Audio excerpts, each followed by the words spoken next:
So, momentous occasion today. It is. And it's not about beer now. No. It's about cake. About cake, another sugary product, another sugar-based product. Yeah, but it's for a reason. And I'm going to show everybody the cake. Look at that.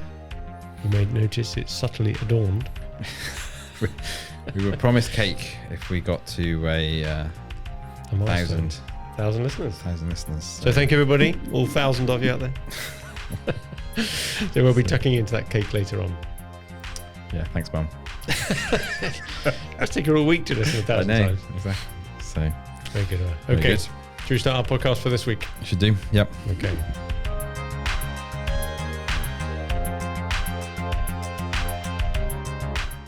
Hello again, everybody. This is the SME Growth Podcast from Wellmeadow, and we're here to talk this week about content leveraging. So lots of content on content leveraging. So stay tuned for that. I'm Dave Parry, and with me, as ever, you won't be disappointed to know, but Richard is back. Richard Buckle. Back. You weren't here last week. We had another Richard. Yes. Felt very confusing. Yes. Well, this is Richard Buckle. We got the real McCoy. Yes. Last week I was in a rose garden. Being very cultured. Right. So some of you may have seen my video of that on Instagram. I did. It's doing quite well, actually. Did you spend a lot of money on roses? I got away quite lightly, to be fair. It was a birthday trip, I believe. Trip. It was, yes. My wife, roses are on trend this year, apparently. So I was making content about roses. There we go. Good segue there into the... So if David Austin Roses wishes to take advantage of our services, we've got a head start there then. We know what we're talking about. We know what we're talking about. Well, at least my wife does. And I'll rope her in. Good. I'm becoming an expert. So we wanted to talk today about content leveraging, content creation, all in the context of trying to help companies in their growth journeys to get more content out there. Yep. So I suppose like any good discussion on a topic, we need a definition to kick things off. What do we mean by content? What do we mean by content? Well, you put me on the spot now, isn't it? Check them out. What's content? Yeah. Well, I suppose content is anything that you're creating that is going to add value to your audience, isn't it? So it's a very broad term, isn't it? Yeah. Stuff. So you could just call it the stuff we put out there. Stuff we do, but I think I guess narrowing it down is it's around creating something that your audience values. So whether it's so again, this is back to previous discussions we've had around buyer personas and things like that. If your buyer personas are people that just want to be entertained and laughing, we'll make some funny TikToks, make some funny stuff. Now, we all like that kind of content. Does it help you win work, win leads, help your business? I don't know. Maybe in some very narrow cases, maybe it does. But content is going to be specific to your particular business case. So if it's around, if people want white papers or ebooks, that's what you've got to produce. If people want to see something on TikTok, then that's what you've got to produce. So you've got to target it. Now, that's not to say that those different bits of content are mutually exclusive. A lot of those bits of content can support each other. So shorts, reels, TikToks, whatever, could support an ebook, which in turn could support an email piece of content. So we are talking here majority about the digital world. So we could have all sorts of content, which is more physical, but in a digital context, like you say, it's everything from the ebooks or the shorts and the reels, and the video-based stuff could be the audio-based stuff. It could be blogs that support it. It could be LinkedIn posts, Facebook posts, whatever, even emails that you send out to people, the footer of an email, all these things come under the general banner of content. And it's going to, and I'd always say that, content is context specific. Mm-hmm. So you've got to understand your context in terms of, okay, what's the channel? Who's your audience? What's your message? And make content appropriately to that. Right. So why is it important then? Why is having lots of the right type of content in the right context, why is that important for businesses looking to drive more attention, more leads, more conversations? Well, I think that attention word is important. So attention spans are shortening. Mm-hmm. We've got, things like Instagram and TikTok and just everything. Life is busier now than it was years ago. And so I think something like the average attention span is around something like 8 seconds or something. There's some study that's been done by Microsoft or someone.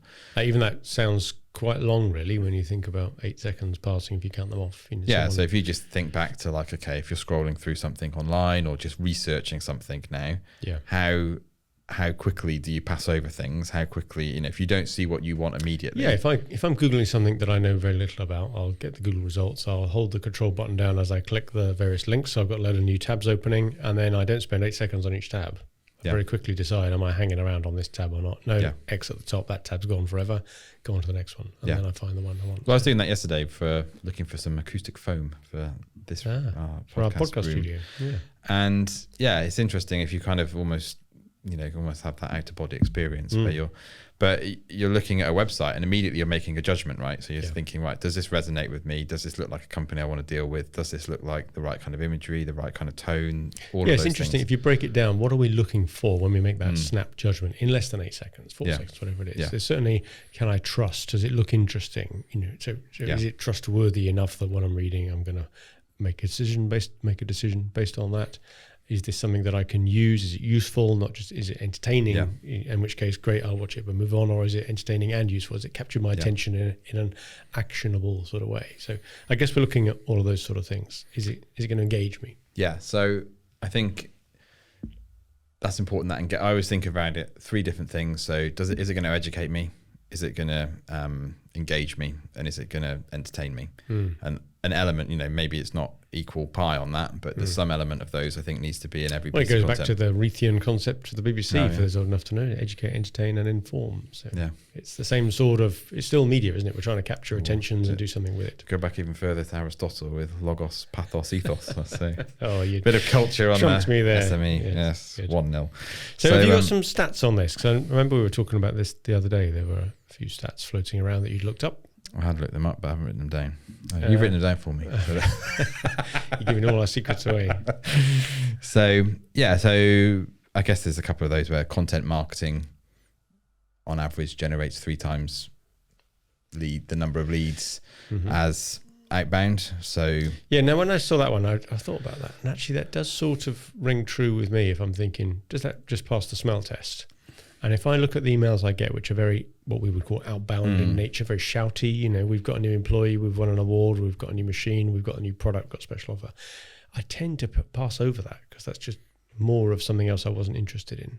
But as soon as I get an email that tells me something I didn't know, or I might educate myself by reading it, that's inbound, isn't it? Yeah, I mean, I think that stat is, that probably needs some parameters around it to say over what time period. So, for example, if you were to say, right, let's just do an email campaign or do a load of ad campaigns now, you are going to generate leads off that. Yeah. But that's the fire that needs constantly fueling. So you've got to keep doing that all the time. I wonder if, though, it gets a different type of audience engaging. So if you sent out the special offer, we'll do everything you want for half the price, type of offer, you're going to get some response. Yeah. But maybe those customers don't stick around for so long. Maybe they don't even convert as well to customers at all. They're just nosy or taking. Well, we've seen that recently with a client with Instagram, haven't they? Who had a lot of big Instagram following, and their CRM is full of Instagram leads followers that never do anything else. That are never going to buy. I think what the timeline for something more content driven inbound is probably, maybe 6 to 12 months before you're going to start to see the results. But then those results are evergreen because you've got that content that's going to live there forever. Maybe it needs a quick refresh. Well, here's a stat for you, and I didn't write this one down, but you mentioned it to me the other day. That client that we've been doing this sort of work for coming up for 3 years now, that we were just talking about, we reckon the total value of inquiries they've had is over 100 times the investment they put into the marketing. And that's a conservative estimate. Yeah. That's just what we've managed to nail down as inquiries where there's some link that we can spot. You don't know about the stuff that isn't being measured. That's pretty impressive, right? If I said to you, do you want a lot of RFQs, requests for quote, to come in for a value, then I'll give you 100 times what it's going to cost you to get it. Most people would buy that. And I think it's one of those things that it takes time to create the content, but it also takes time for it to kind of propagate. And so you've got, if you imagine it, that you've got a couple of pieces of content out in the world, it's going to be very hard for people to find that. If you've got 100, then you've got more chance. If you've got 1,000, you've got 10 times chance of 100. So over time, it takes time to build the content. But once it's out there, things like an ebook, things like all the social posts, blog posts, everything, over time, the cumulative effect of this is that I think you do then reach a tipping point where it's this is now starting to work, and there's enough content out there for people to think this is legitimate. Yeah, this I guess is it's real. a bit like the way we used to think about getting first page of Google search or something. Yeah. Is a major step up, isn't there? Difference between being 11th or 10th on a Google ranking. Maybe you could argue that's still important, but there are lots of other channels as well where people find out about stuff. I think as well, there's another stat that we came across today that says 67% of B2B customers start their journey online. So again, this is why it's important to have this online presence, to have this online content. Yeah. Because if people are now searching for it, and I just think, I'm amazed it's 67%. I mean, that's kind of everything is, unless, I mean, maybe I suppose if you're in an industry where Fred or Stan or whatever. Well, or repeat purchases. But yeah, I think the other stat you mentioned was that 90% of B2B buyers looking for a new supplier use online. And looking for informative content. There's a survey done, wasn't there, about how many of them really rely a lot on useful content, case studies and something that's highly applicable, visual infographics to help understand a problem or understand someone's proposition. 60% of B2B buyers will rely on content like that, practical content that shows them.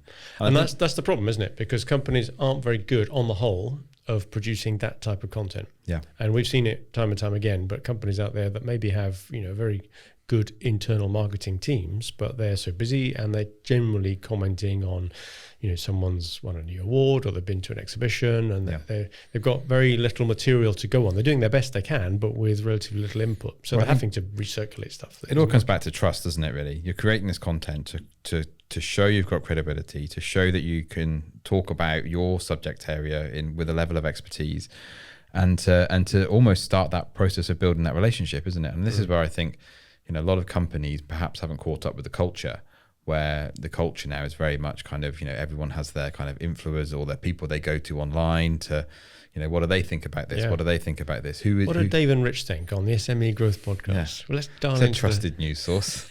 Yeah, exactly. We had that this morning, didn't we? I got my news from Instagram. You got yours from the Times, and it was the same story. Yeah. Case proven. I'm old. Friend, I did at least look at the digital version of the Times. I didn't unfold and get my servant to iron it for me. The listeners not watching the video, that was nearly a nearly ruined a microphone there. Yeah. The other good thing I heard, it relates to something you said just now as well about trusted sources and that tipping point. Because one of the clients I was talking to the other day said that the SME podcast came up as a suggestion for him automatically, not suggestion, it auto-played after he was listening to another podcast, which is quite unrelated, but it was in the business field. He'd listened to the most recent episode of that and it clicked over and started playing our one. I think it was the one on recruiting veterans last week's with Richard, the one before. So that's good to hear as well, that clearly we're reaching a point with this. Yeah.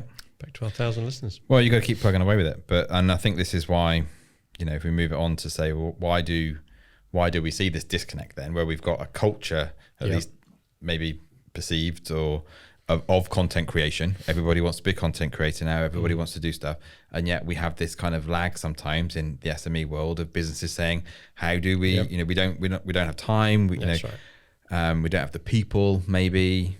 And that, I think, ends up in it becoming a very ad hoc approach to content creation. Yeah, it's almost a 1, 2, 3 of major reasons, isn't it? Yeah. I think number one is not realizing that it's a problem, not being aware enough that they need to be producing an awful lot more content. That the amount you need to produce is probably 10x what even most old school business leaders would expect. Then when they get that and realize they do, they say, well, we haven't got time. And then they say, well, even if I had the time to talk to somebody, we haven't got the resources and expertise to leverage it and get it out there. I think some of that as well. I think you see this fear, this hesitancy to start. Is anyone going to watch it? Is anyone going to look at it? Is anyone going to engage with this content? And so you get that kind of, you can get a lot of negativity around this. Well, and you're right, it's a slow start to inbound. It is a cumulative effect. After 3 years, where you've been doing it for a long time, you've got so much stuff out there that it's all coming in quite nicely. But for the first 3 months, 6 months, you're putting a lot more effort into generating it than you're getting back. So you've got to hold the line, really. Keep the faith, and it comes in. Wayne's World 2, isn't it? Where they, if you book them, they will come. Putting on the festival. I can see this cultural reference has been lost on Dave. But yeah. Okay, so we've seen a variety of approaches, ignoring the problem that we said about before, not being aware of it even. Yeah, I just think come back on the ad hoc approach. You've got to be systematic about this and disciplined. Yeah, okay. I think a lot of companies do ad hoc marketing. Oftentimes when they see, scattergun, cash or sales dropping, right now we've got to do some marketing. Yeah, turn up the wick. Totally the wrong time, unless you can do something that's going to turn around very quickly. And if you've got a product or a service that you can turn around quickly, then that's fine. If you've got long sales cycles, then this is something you need to be systematic with, discipline with. And it is hard. I mean, we it's a struggle. There's other things we could be doing with our time now than doing this. Yeah. But because, we're faithful to our listeners. Well, and I can smell that chocolate cake, which is there, desperate to tuck into it. We're building our tribe, as they say in Newspeak. So you've got to be disciplined. The other thing that disappointed me, I heard about a company the other day that didn't want to invest so much anymore in doing this sort of activity, the lead gen, content creation stuff, because they're already busy enough and they have enough leads. Well, if you think, well, that's fine now, but if I come back in 6 months, 12 months time and the froth has gone out of the market, the economists are talking about the bank or the government having to trigger a recession just to take the heat out of this inflation problem we've got. Well, if in 6 months, 12 months time, you're saying, oh, hang on, it's not quite so frothy. Now I need some more leads coming in. Well, the time to have done that was 12 months ago, wasn't it? It's the old adage about if you're on an oak tree, your best time to plant the acorn was 30 years ago. Yeah. Second best time is today. And that's where you've got to have visionary business leaders who understand that there's a long lag between the effort you put in and the rewards you reap. It is. I was watching Gladiator the other day. I felt the need to do a refresh on that. A rewatch. And they're not remaking one, are they? They remastered it 20 years on. It was like 25 years old or something. Film. Yeah, I thought they were going to actually remake it. They remake it. Gladiator 2 or something. Gladiator 2, like the return. Everybody dies at the end.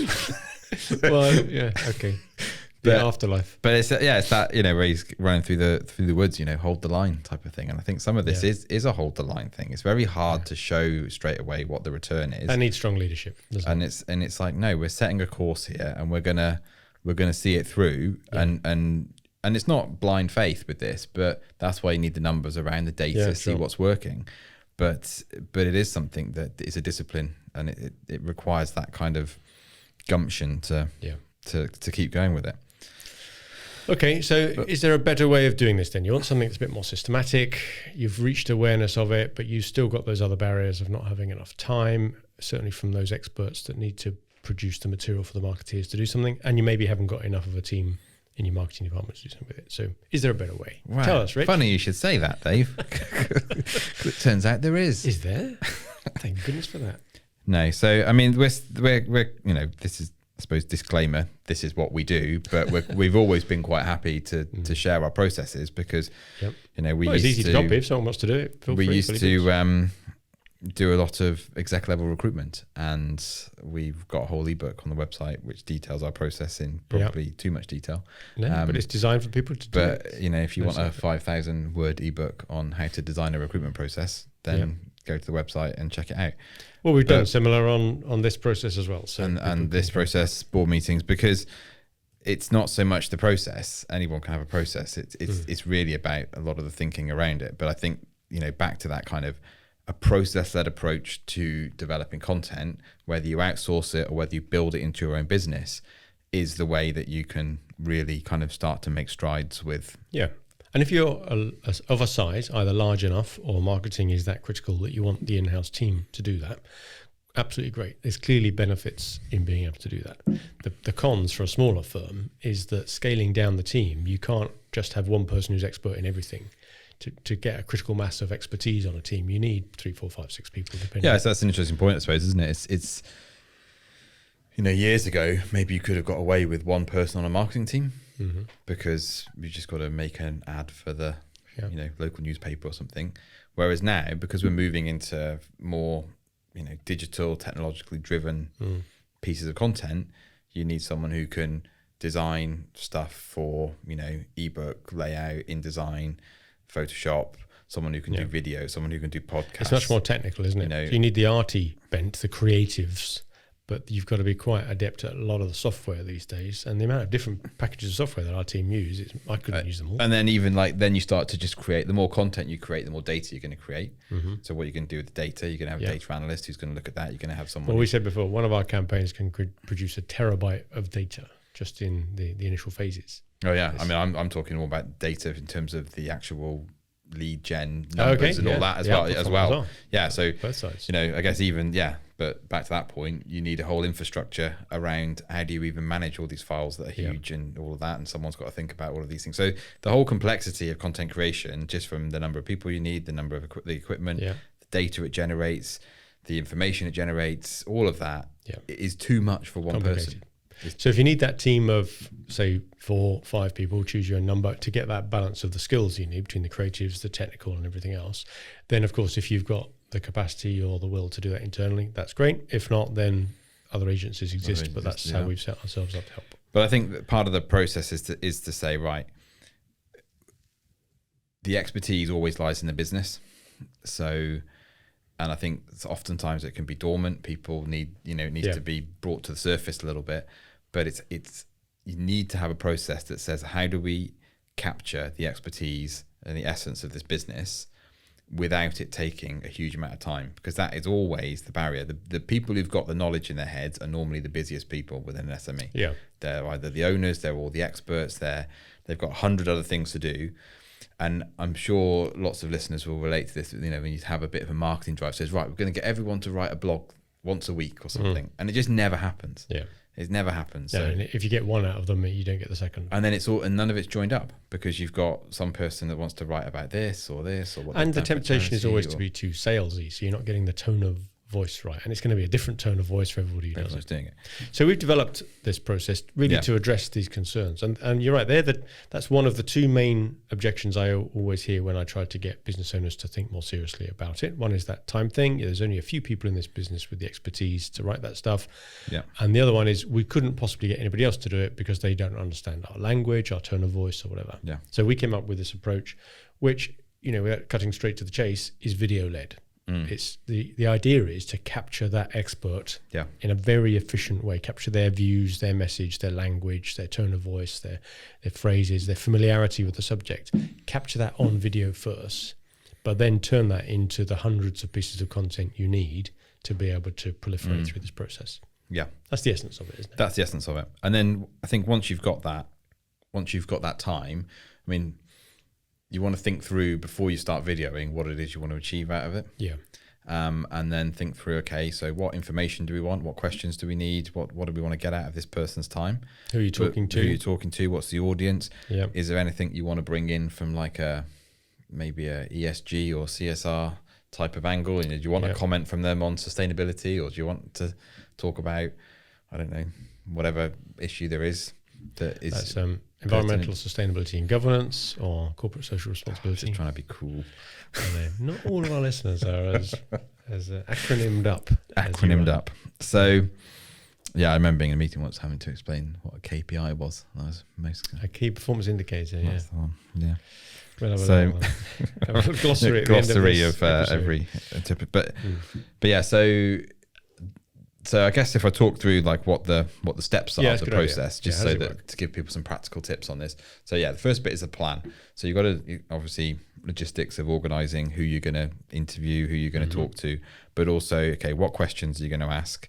Try and get as much out of it as possible. So really think through your questions rather than, and then in terms of what kind of content do you need, you want to make sure that you're not running on to, one question leads into a half-hour answer. That's going to be really hard to edit. So there's a bit of discipline involved in thinking, well, okay, how do we break this down? And just out of interest, how much detail do you go into and sharing it with the person you're going to be videoing beforehand? Are they having to put a lot of work in up front as well to come up with? No, I think we always try and say, they're normally busy people anyway, right? That's why this whole approach, we're having to take this approach. Yeah. But I think if we can do at least a good couple of drafts of questions before it goes to them, then that helps. Sometimes it is beneficial to use a bit of AI just to research the project a little bit. Yeah, or just conventional Googling around. Yeah. So coming up with those questions. And not be too detailed on it, I think, is another trick, isn't it? If you try to almost write the script beforehand, it's going to be wooden and not free flowing. Yeah, I think there's different things here. If you want someone saying something specifically, you need to give them a script. Give them the quote. Give them the quote and just ask them to say it, and don't be afraid to say, right, let's do that again because that wasn't right, and those sorts of things. But if you want something that, it's very hard to get people to, read a script without it feeling very wooden. Well, you don't get the passion, do you? No. If someone is really deeply expert in a subject and passionate about it and wants to share that, you can't fake that. No. You get my camera on in their flow and you just ask that right question and they're off. So key things in planning: know who you're talking to, so who your buyer personas. Work out, okay, what's the end result of this content? Where's it going? Get your questions nailed down and work through, and don't leave that till the day before to make sure you've got everything sorted on that. All your practicalities around what you need, kit, location. which is another big thing around, okay, what do you want this to look like? Is it just someone at the desk, or do you need something that fits the business? Is it newsreader style? Is it something with a nice background? Is it two people talking to one another, or even a group discussion broader? Are you doing lots of cutaways to B-roll stuff to give it context? Or as can an you get example B-roll? Recently, we had screen recordings because it was a software-y type product. Yeah. So as the person was talking about it, you could see a mouse being moved around. So you could have permissions you need to get depending on where you want to film, who's going to film, what people can say. Weather. That was a big one. We wanted B-roll of external shots of a company, and the first day when it was raining, so we had to go back. So there's a whole lot of stuff there around just planning and being organised with it. So then what we tend to say is, if you can give us an hour or so with each person that you're talking to, we can run through all of those questions. It normally takes, not many people are kind of media trained within an SME world, that most people don't like being on camera. It's a bit nerving. I like you, Rich. You love it. Well, I do. Now in post, that's going to definitely have that little twinkle coming out your eye.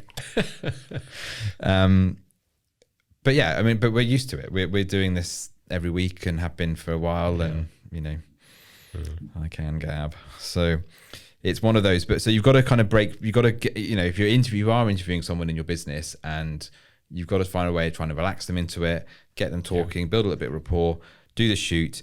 And then once you've got all of that, hopefully if you've planned out everything that you want to get from it, you've got your now raw information. It's a case of going through and saying, right, how do we create a whole load of content out of this, from shorts, reels, Instagram posts, maybe combining it into an ebook. So structure your questions into a way that is, chapter headings and subject headings, that type of thing. Fact sheet, could be FAQs. Could be, just your imagination can run wild. Yeah. But you've got the content then. You've got the content. And it may need a bit of supplemental information, but you've got the bulk of it there. Yeah. So, and then once you've got that, you can, then think about, okay, what's your campaign structure behind that? So how do we want to promote this? Is it something that we're going to take the video, create an ebook, create a whole load of video information around it, but we're going to push it out on LinkedIn, track that back, push it out on other social channels.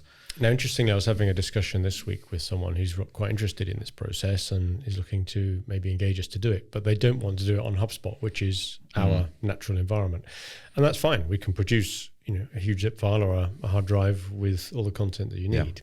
But I can't emphasize enough how much easier it is to have a platform, whether it be HubSpot, Salesforce, or one of the many others, to be able to put this content into in a structured way. You can time delay everything you need, all the responses can be automated. You can set it all up at the beginning while you're in that mode, and then you can almost turn your back on it and it will happen. You still want to be monitoring it, but it will do its thing over the next 3-4 months, more even. You've got to, I think you've really got to have, if you're going to create a campaign around this that's got hundreds of bits of content coming off it, you've got to have some marketing automation. You can't just leave them in a folder somewhere and a reminder in a calendar. Need to do a bit more on that. So you're going to create this huge net of all this content that all of it is going to point. So it's almost like creating a funnel here that you're saying, so that you've got all this content spread out, maybe 100, 200 pieces of like social post content. There's all of it's pointing back into a landing page or a pillar page that's got the main bulk of the asset that you've interviewed the expert on. All of that, then you're gonna want some kind of gated content because you're gonna want to get the email address from person so you can start nurturing that lead. Well, that could create a huge amount of work for you. To then say, how are we going to follow up with this? Someone's downloaded the asset. You want to then nurture them through maybe a drip campaign or something. So you're sending them an email every couple of days once they've downloaded the ebook. And and that's before you get into A/B testing. A/B testing, the landing page could be A/B tested. The nurture emails could be A/B tested. So having marketing automation alongside this is pretty critical, I'd say, because otherwise you're just going to be inundated with responding to emails and sending. So it's going to be interesting for us to do a campaign like this without us having that control of putting it through HubSpot. So we'll have to keep a close eye on that because we want to make sure it works, right? Yeah, absolutely. Okay, good. So they're the 4 or 5 steps that you've talked about that we go through. And we've done a lot of that before, haven't we? Done a lot of that. Yeah. We've mentioned HubSpot. That's where we tend to park all this stuff. Yeah. Maybe worth a quick mention as well that at the tail end of that process, when the leads start coming in, there needs to be some thought put into how we're going to try and convert those leads as well. Yeah. I know that then is tended to be the handover point between marketing and sales. You get something called a marketing qualified lead and you hand it over. But then there's a whole new world, which is probably the subject of another podcast, of how we take and nurture those leads and build an opportunity, do the qualification. And maybe that's a good follow-on podcast from this one because, so maybe to close out, so the most recent one of these we did for a client generated close to 80 leads within a couple of weeks. Yeah. And that was from Jay. He gave us a great testimonial to that effect and said that it's still producing leads every week ever since. It's the gift that keeps giving. But then it's okay. So now what do you do with them? So you've got them, and now what do you do? Make sure the follow-up is there by a human after the automation triggers it. Good. Okay, well, that's a bit of a tour de force then on content leveraging and really a call to arms from everybody running a small business looking to grow. Think enough ahead, think 12 months ahead or more. Hold the line, keep the faith, produce that content. And if you haven't got the internal resources to do it, then leverage what you can using external agencies like ourselves or others to make sure that your experts get their thoughts down and it's turned into stuff that will work. Because if you're not doing it, somebody else will. Yeah, exactly. Good. I think that means it's now time for us to tuck into our cake. I'm just going to show that on the camera again for anybody else who's hungry. We've got one of these to come. Pop by the office. You can see if there's any left. It'll be long gone. So thank you again for listening and watching to the SME Growth Podcast from Wellmeadow. It's one of a series of weekly podcasts we do on various topics to help you run your business. And we've had a few guests recently on some good subjects, and we've got some more lined up over the next few weeks. So hope you come back and enjoy some of those. As ever, I ask you to subscribe and like our podcasts wherever you find them, but also tell anybody you know in business and otherwise what we're doing and just help to spread the word. And we'd be very grateful. Good luck with your business.